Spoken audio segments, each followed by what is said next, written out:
tier play. Let's start. Here we go. Here we go. Going on to San Francisco. Shock took a look at what the charge had coming. So Shock is making a hard read. They're kind of like hard guessing that Charge was going to play triple DPS, and then they started as Sombra Moira. So the pros is that if they play triple DPS, you start as this composition. This composition is designed to be triple DPS. But if you're wrong, right, you play this composition, you move up to here.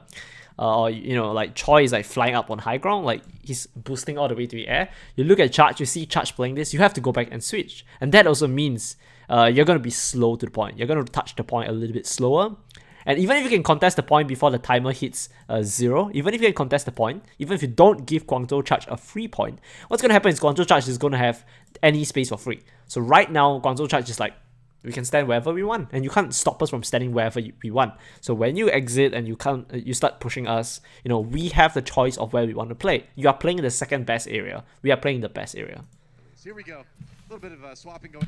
They thought they were going to be facing a multi-DPS composition, hence the Moira and the Winston. Now that they see it's just going to be a Reinhardt 3-3, we are going to see the Shock mirror that comp. They should be very... Alright, so since one of the few things let's talk about San Francisco Shock first. San Francisco Shock really pivots around, I would say, playing slow, understanding when to play slow, understanding how to use the threat of their Xayah. If you ask most coaches, and if you look at how a Shock plays, you will see Sinatra always goes for like off-angle flanks. I mean, it has been mentioned many times, like Sinatra will slide to the left, slide a little bit to the right. You have like a Reinhardt maybe standing here, and then Sinatra will move a little bit to the left, try to get an angle on, you know, on someone else so that he's not blocked by any shield of any type.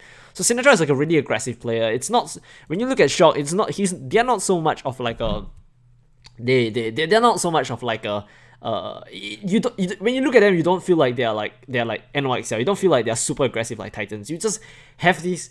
You just feel like Sinatra is just this Xayah that is high energy all the time, that you're always under constant pressure from Sinatra, constant pressure from Rascal, constant pressure from Choi Ho-Bing, taking multiple angles as they engage you. So if you look at this, right, Sinatra bubble super goes in. Let's see what Choi does, right? Is Choi just gonna stand here?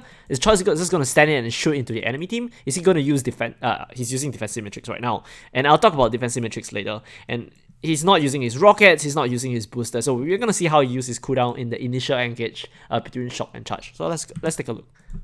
Comfortable. A Reinhardt 3-3.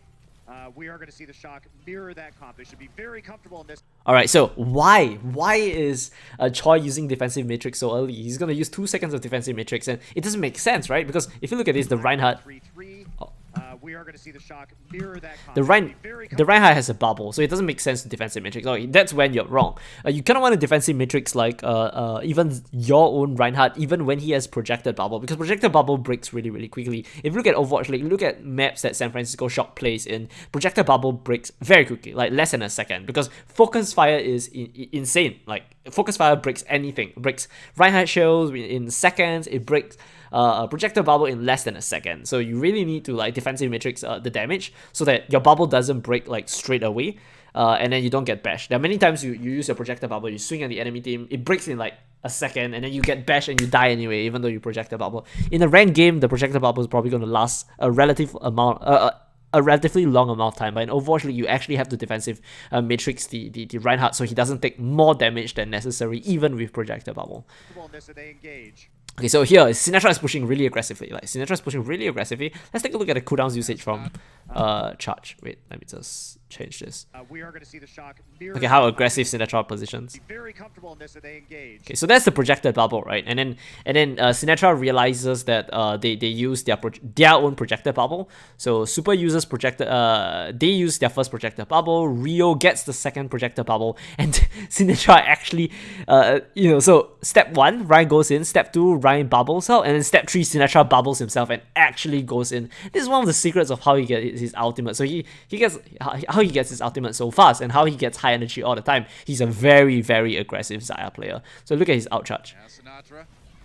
So he went from 8%, he gets a couple. Okay, he actually didn't get a lot because Rio was actually shielding up, so he didn't get a lot of value. But there are many times where Sinatra will push in with his own personal bubble. He'll right click the floor and he gets like 5%, and then he moves back, and then some of the team are like, oh, he's overextending, right? You have a Comfortable in this, and they engage. look. They'll go like, oh, Sinatra is overextending. Go for Sinatra. Go for Sinatra. And then they don't get to kill Sinatra because Sinatra, there's often a lot of resources on Sinatra. So one thing Choi Ho-bin actually does, I think Shock does a lot is Choi Ho-bin is a very he use booster really aggressively. So now that Sinatra is playing really aggressively, what Choi is going to do, you will see this soon. What Choi is going to do is he's going to use his booster. He's going to activate his booster. He's going to fly straight at the Reinhardt and push the Reinhardt and push the Reinhardt the Xayah backwards like this. Now Sinatra pushing forward on that Zarya. It's kind of like push them away, right? So if they decide to go for Sinatra, they'll be pushed away. What if, some of you guys might wonder, what if the brick bash? What if this brick bashes D.Va? Because that's actually really dangerous, right? If you look at this, Now Sinatra pushing forward on you see that? Like, They should be very comfortable in this, and they engage. he's still keeping track of the D.Va. He knows where the enemy, sorry, the Brigitte. He knows where the enemy Brigitte is, Sinatra. and he decides to take the risk to boop and move back, like just a little bit. He's not like following through with the boop, right? He's just like whoop, then just move away. So he's reducing the chance of the enemy brick bashing him. And even if the enemy brick bash him, there is a high chance he's gonna demag. But at least Sinatra has like a really high energy, and Super has his shield, so and they're in really close proximity to the D.Va, right? They're really close to Choi Ho-bin. So if need be, if he does get bashed, Super and Sinatra will come in swinging and try to protect Choi Ho-bin. Forward on that Zarya. This guy has been insane Not even acknowledging Void. on that hero in stage number 1, building the Void's a very good D.Va as well. grabs fast, doing tons of damage. Oh, Super. It's just like, it's hard to tell who's a good D.Va and who's not a good D.Va, because you know, how do you tell whether a Widow is good or not? The headshots, right? The Widow gets like nice headshots, 1 headshot, 2 headshot, 3 headshot. This Widow is a good Widow. How do you tell like a Reinhardt is a good Reinhardt? People are gonna say, oh, this Reinhardt gets a lot of Earth Shatter, right? So this is those crazy ass stuff that makes you say that this person is a good player. So why did people say Poco is a good D.Va once upon a time? Like, you know, I mean, he's still a great D.Va, but last year everyone was all about Poco, right? Because his bomb killed a lot of people. But what's a lot harder to quantify is like how well you comps, how well you lead the team, your attitude in the team, even like small little stuff, like even like how you defensive matrix and how you fly at people. It's a lot less visible. All people sort of see and take note of is how you defend, how many grabs you ate, how many people you shatter, how many hits you click. But people don't tend to notice these small little things, like how you use booster, how you use defensive matrix, your positioning in the team, how fast you actually reach that positioning. So for example, let's say there's a positioning, let's call position A the perfect position. Position A the perfect position, right? And if you look at all Overwatch League D.Va, you're like, wait a minute, all Overwatch League D.Va positions at position A. For example, there's a particular map, and then the high ground is the best position. Let's say it's arguably the best position, and then, you know, you just need halfway through a fight, you fly to position A, right? And all the D.Va does that. So does that mean all the D.Vas are as good as each other? No, because some D.Va will reach position A faster than other D.Vas, and some D.Vas will only realize that position A is a good position, like after a relatively long period of time. So the D.Va that moves to the correct position as quickly as possible and realizes that that's the best position to be standing on is the better D.Va.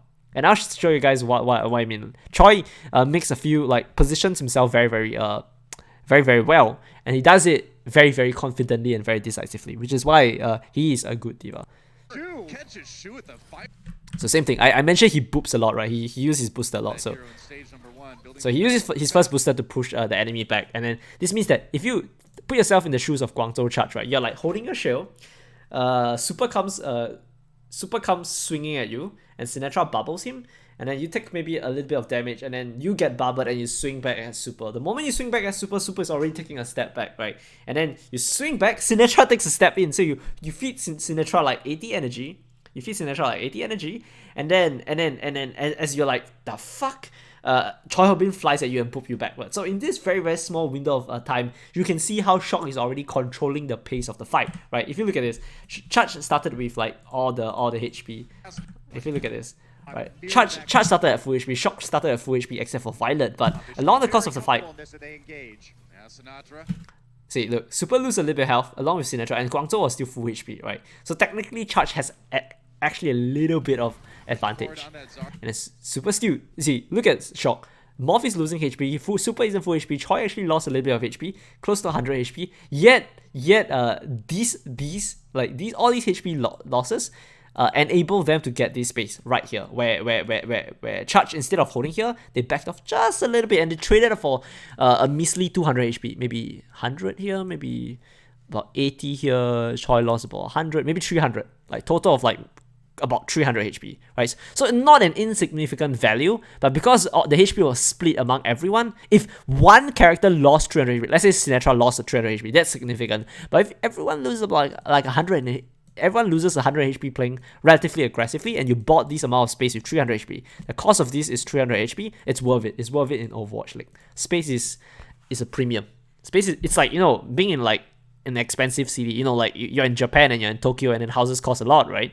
And then you're in LA, you're in Hollywood and houses cost a lot. Yeah, so this is premium terrain. You want this, or at least Shock wants it. So they paid 300 HP and they got it. This guy has been insane. Look at Charge, full HP. On that hero in stage number 1. Shu gets shot. Building the graph super fast, doing tons of damage. Real gets shot. So where all this HP coming from? Where's this damage coming from? It's coming from Super. Look at this. It's coming from Super, 17%. Oh, that actually came from the Fire Strike. So Super actually hit the Fire Strike and then Hotbar didn't block it. So technically Hotbar flawed. So the Fire Strike hit through like 3-4 people, getting him how many percent again? Oh, I think he got like, holy shit, I think he got like 4 people? No, 5 people. 1, 2, 3, 4. 4 people. Yeah, and then now look at what Shock does. So this is an Overwatch League. This is a major mistake. Like if you Fire Strike passes through 3 people, right? In rank, it's a non-mistake. It's not even a mistake. In fact, maybe it's your mistake. Because if you Fire Strike 3 people, the enemy Lucio is like, I get sound barrier like 5 seconds early, right? And that's in your rank game. But in Overwatch League, you Fire Strike through 3 people, you lost the fight right there. You just lost the fight. So, you know, Choi is going to drop. Like, Choi doesn't even fly. Choi doesn't fly at them. Why does Choi not fly at them? Because he doesn't want to push them backwards, right? So he's going to drop on the point, start contesting the point, and when Charge drops down, he's going to fly like this. So he's even stopping Charge from, it's really, really annoying. It doesn't really do much, but it stops Charge from even, how do I say this? It stops Charge from even doing what they want to do. They want to touch the point by dropping down, and even that, they're like getting scattered, right? So what's gonna happen is you have like maybe one member, like the enemy Reinhardt standing on point, you have Happy like push to the back, and you're just like changing their position a lot. Like, yeah, they want to drop these with the Rein, but you're gonna scatter them around the position of where they drop. So you're gonna be slightly more isolated. They're still gonna be together because they're still dropping. You didn't stop them from dropping, but after they drop, they're just gonna be they're just not gonna be exactly where they want. It's like a 1%, 2% advantage. So you push, and the best thing is, after you push them and you stop them from dropping to where they want to go, you can put yourself on high ground, right? You're still on high ground. So you push them, you drop, you push them outwards, you're now on high ground, and you surround them. Because they drop right here, right? The enemy Guangzhou Charge drop right here. Shock is positioned right here. You're effectively pincering them, right? You have like the main tanks right here, and then you have your tanks right here. You're effectively pincering them. If they push in, they lose a lot of space and they can't contest the point. If they push out, then you're just being pincered. So this is Choi Ho-bin, ladies and gentlemen. Yeah. This is not all D.Vas does this, by the way. Next time you guys are watching POV, watch like other D.Va players. You'll see that not many other D.Vas do. Okay, there are a couple of D.Vas that do that, and I urge you guys to find those D.Vas that play this style as well. But it's a powerful style. It's also a risky style because if you use boosters this often, you might not have boosters when it counts. But Choi, like Shock plays. Like, Shock has this kind of microaggression. Like, overall, they sort of play around the Sinatra, but they have this small little microaggression that makes it very, very hard to punish Sinatra. The Fire Strike comes in there and finishes the job, and that should lead to an early cap for San Francisco. Hotba dodges the charge. Unlucky. He's taking the train to the... Yeah, at the skinny of game for sure. Choi Hyobin. Alright, so Choi Ho-bin, one of the basics of D.Va is you always play on high ground. I'm not gonna explain why, it's obvious. If you guys are watching my stream, then you guys know like basic concepts like high ground is king. Plenty of time to get Choi Hyobin back in time for this next fight. Still pretty much one of the best abilities in the game. For sure. Alright, so he gets pushed down by Hotbar. That was a good play by Hotbar. He doesn't fly back up. He's like, I'm not gonna waste my booster. Right, he could fly back up. I've seen like many D.Vas, they take high ground, the enemy D.Va push them down, they use their booster to fly back up. So Troy is actually thinking, like, look at this. And he gets pushed down, he looks up, he sees the D.Va, he shoots his D.Va a little, you can see the cogwheel turning in his head. Is it worth it to take high ground? Is it worth it to take high ground? And he decides that he wants to save his booster. Right, he decides he wants to save his booster. And one of the reasons is because Shock is pulling back. Like, Shock is not good. If Shock decides to stay here and fight, then Choi will probably do something like that again. Like, he'll boost, push everyone backwards, and then use the rest of his booster to fly on high ground. But because Shock is pulling back, he's not going to waste a booster to stand on high ground when the fight is not going to occur here, right? The fight is going to occur somewhere like here, because Shock is pulling back to point. So this is also another thing that Shock does really, really well. Shock, when Sinatra is high energy, because Sinatra, they won the previous fight, right? So Sinatra is like, I have 80 energy, I don't know, I have 100 energy, Happy died, so Happy is at 0 energy. Shock doesn't shoot your bubbles. Shock tries not to feed you outcharge, so you have Sinatra at 100 energy, dealing like a fuckload of damage, like 150 per second. Happy is doing like 40 damage per second, and then Sinatra starts to, like, just try to fuck you up with the amount of energy he has. Building up that control percent.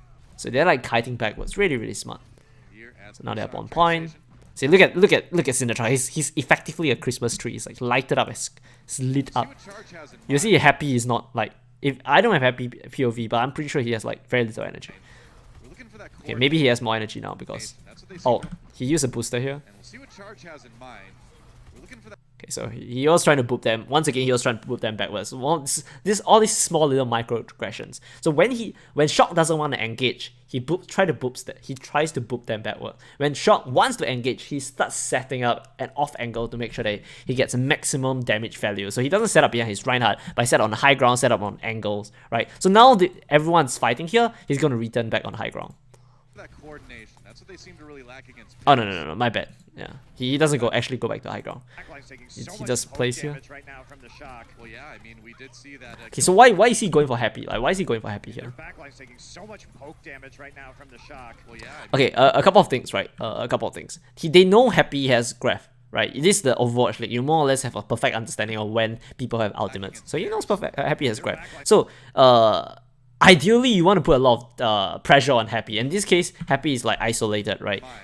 Charge move back this way. Charge is actually not rotating very well. It's one of their weaknesses in Overwatch League. They rotate in this direction, but then you have like other people in this direction, right? So they're not rotating very well. So right now, if you rush Happy, Happy's just he's either gonna die, or if he gets away, he's gonna be, he will have to use his projected bubble, and he will probably be low on HP. He's not gonna be like, yeah, like right here. Right, you push Happy. Push Happy. He's taking a lot of damage. Like, look, all these damage is from like D.Va, right? So just putting a lot of damage on him. He has to project the bubble. He has to use his personal bubble, and after he uses his personal bubble, he can't stay up here. He probably has to drop, or otherwise he dies. Yeah, so he has to drop, otherwise he dies. So all these while Choi is still putting like pressure on him, right? So Choi's not gonna like land and slide to the right. He's gonna slide away from this area. It's gonna slide away from this area. Why? Why is he gonna move away from this red box right here? Why is it? No, not even the red box. Like, there's this point is half, right? This area 1, area 2. He's gonna move into area 2 rather than area 1. He's gonna move away from area 1 because his team is gonna drop in area 1, right? Shock is definitely gonna drop 1 point to contest the point. So his team is gonna drop. They're gonna land in area 1, right? Choi wants to take an off angle on the enemy team so that he can eat the Xayah's Graviton Surge, and the Xayah wouldn't have like perfect vision of the D.Va, and he can deal damage behind the enemy's shield. So something like this. Did see that kill on Shu earlier with that fire strike. That's what happens when you back. You see? So Shock drops this way, Choi moves out that way. And there's one small little thing that Choi did that I don't know whether you guys noticed. I mean, we did see that kill on Shu earlier with that. Why is Choi looking away, right? Why is Choi looking away? Because he has no more defensive matrix. He's literally out. So he's 0 defensive matrix right now, 0 matrix. So he's looking away so that he doesn't get headshot. He's hiding his head, right? D.Va's head is really big. It's like somewhere in the middle of the map, so he's hiding his head to not get headshot. And a second thing is also like it's a little bit harder to predict when he's going to defensive matrix, right? So if you snap around, once his defensive matrix is up again, and he has like a quarter of a second of defensive matrix, he's gonna snap around. He's gonna aim at Happy and hope that it's just in time to eat Happy's graph. Fire strike. That's what happens when your backline takes damage. Yeah. So he did it as soon as he could. But he didn't manage to get it. So Yeah, but he still has the off angle, so he's still gonna do a lot of damage to Guangzhou That's charge. what happens when your whole team And of course, Super landed a Shadow, so yeah. takes damage. Grab gets used, and Shock absolutely wrecked the charge. You know, they've taken, which could have been expected, and they did have some issues. But one thing about the Shock is, you know, for a while now, ever since about halfway through last stage, they have been cleaning up teams lower than them on the rankings, like absolutely destroying them, not even close. Yeah. And that's kind of what's happening so far in this fight. Guangzhou used Happy Okay, you definitely don't. Graviton, so they're not going to have that tool available to them. Meanwhile, Right, they charge actually like move out of this area. You definitely don't want to do that. Why do you not want to do that? It's a choke. It's a freaking choke. Like it's such a tight space that you're just gonna get like you're just gonna die before you can even like push out into open space. So one of the best way to exit out of Busan is what most Overwatch League teams are doing. Like you come off here and you drop out. Yeah, so you actually have high ground on the enemy team. Cisco Shock extremely efficient with the ults on that last push. And Well, yeah, all they needed was supers. Okay, there are a couple of ways you can Shock can choose to fight this, and it depends on and it depends on which Overwatch League team you're with as well. So a more aggressive, like if it's Titans and you have the exact same ultimate, do you know what Titans will do? Titan might actually like do something like the moment the enemy drop, they are gonna rally when the enemy is in the air, and then they just play as aggressively as possible from multiple angles. Just bumper just goes in, whoa, smash the shit out of the enemy team. And if you can't win with a rally, maybe you use sound barrier, right? You use sound barrier to win the fight. And then if you can't win with that, like some weird reason, let's say you can't win with that, maybe they use Graviton Surge. So they're gonna hold as close as possible. They're gonna play as aggressively as possible. What's Shock gonna do? Is Shock gonna use rally? Is Shock gonna grab right here? No, they're gonna back off. I kind of set that last one up. Charge coming in with not. So they're gonna back up. Why? Because this is Shock. Remember we talked about how Shock plays slow. They play the shield. They play spread out. They play fire angle, and they just wither you down so that they can win not just with grab, but if they can win without grab, they would do it. Much to use. They're greedy. They want to win with as little resources as possible. Support ultimates though, which is going to be useful here. If they're going to flip the point, this. All right. So same thing. So what's gonna happen? Shock's gonna split the point into two again, right? So point one, point two. So if Charge moves down here, let's say Charge moves down this staircase, what's Shock gonna do? They're gonna put their Reinhardt here, they're gonna put their Reinhardt and everyone in point one, and Choi's gonna stand in point two. Choi's gonna stand here, taking an off angle. What if they move here? What if they move here? Then Shock is gonna take point one again, Shock's gonna take point one, and Trial Beam is gonna move to the high ground. You guys see like how annoying this is to deal with? So move out here, they're gonna split up, right? Ryan's gonna stand here, Super's gonna stand here, Choi's gonna stand here. And if they come here, then Troy's gonna move to high ground. Super, they continue to stay in point one. To be the moment, but Shock is well prepared. Play on the low ground. So you see, it felt like they were doing it. So Troy starts moving, and they move to the other area. So, and they still have like two areas. They still have two areas. If say Sinatra doesn't have grab, right? Let's say Sinatra doesn't have grab. What would Troy have done? What Troy would have done would be probably like Super might have moved this way, and then they'll split this way instead, 1-2, and then Char will move to the left. So they'll still have like multiple angles. They'll still have like Char will be doing this, and then Super will be doing this. So they'll continue rotating around until they have like more angles than you. It's very, very annoying. And the only way you can do that is if your players are like top world class. I would say like not even like it's just a hard thing to do. It's just a hard thing to see. And we talk about how position A is the best position, right? And I talk about how like even if all D.Va players plays in position A, how fast you realize that position A is the best position it depends on what kind of D.Va you are. If it takes you a little bit longer, it takes you 2 seconds longer to realize the perfect play than the other D.Va, then you are just a slightly lousy D.Va, even if you're in the Overwatch League. Via the charge, and it's going to be really tough. For the so they win. The charge, San Francisco and Guangzhou. Okay, and that's map 1.